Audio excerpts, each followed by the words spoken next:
This is a sensitive issue, the issue of duplicated content. It's sensitive because there seems to be a lot of misinformation about it in the SEO world. In fact, I'm sure many of you will have heard that if you have duplicate content on your site will be penalized. That is, Google and other search engines will downgrade or block your site if they find duplicate content. Well, there's no smoke without fire. Duplicate content can be a problem, but it's rarely the site killer it's made out to be.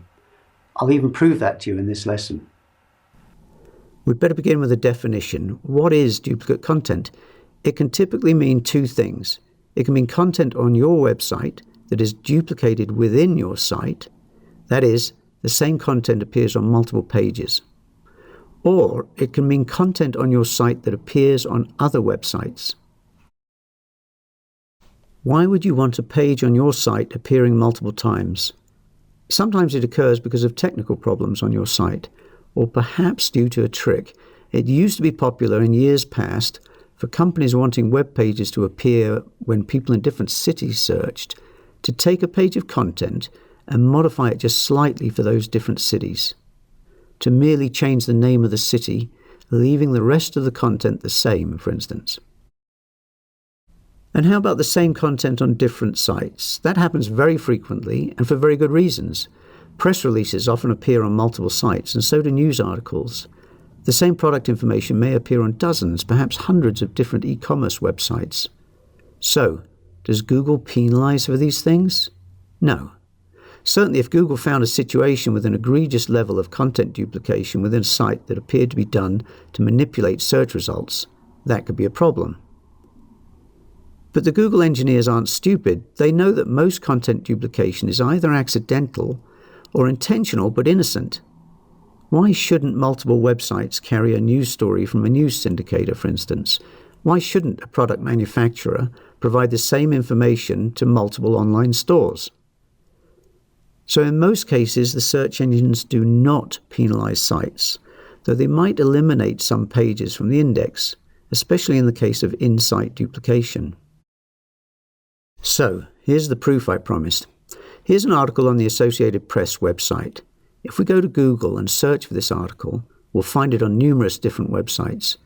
These pages clearly haven't been blocked by Google, let alone has Google penalized the websites. Google's engineers are well aware of news syndication. If they block sites doing this, they'd have to block half the web. So clearly, duplicated content rarely gets dumped and can come up in search results. In fact, look at this. Google has more than 8 million pages indexed on the Associated Press site. Would it really do that if it were trying to stamp out duplicated content? In fact, Google has provided a special tag for dealing with duplicated content, a way to tell Google where the preferred or original content can be found, the canonical tag. Here's one I found in an Associated Press article. It simply shows Google where to find the original location of that article. You don't have to use this tag, and most content posted on the web does not, but Google suggests using it.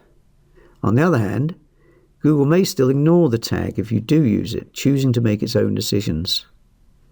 Certainly, if you're allowing other websites to use your content, it would be a good thing to get those other sites to use the tag to point back to you, thus telling Google that your site should rank higher for that piece of content. Now, having said all this, it's not the best thing to have an article on your site appear on hundreds of other sites. Obviously, unique content is always going to be better. But that doesn't mean duplicated content can never be effective.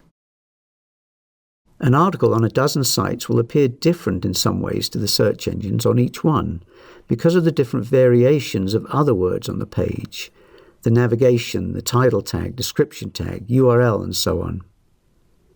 For example, an article put into a site that is targeting local traffic will have city and location names within that page that won't be present alongside the article in other sites. Furthermore, you can mix things up a little, change headings in the content you've retrieved, modify a sentence or two, break it up into pieces, and so on, assuming, of course, that the license allows you to do so. So duplicate content is rarely a real problem, especially if you're not playing any egregious search engine manipulation tricks.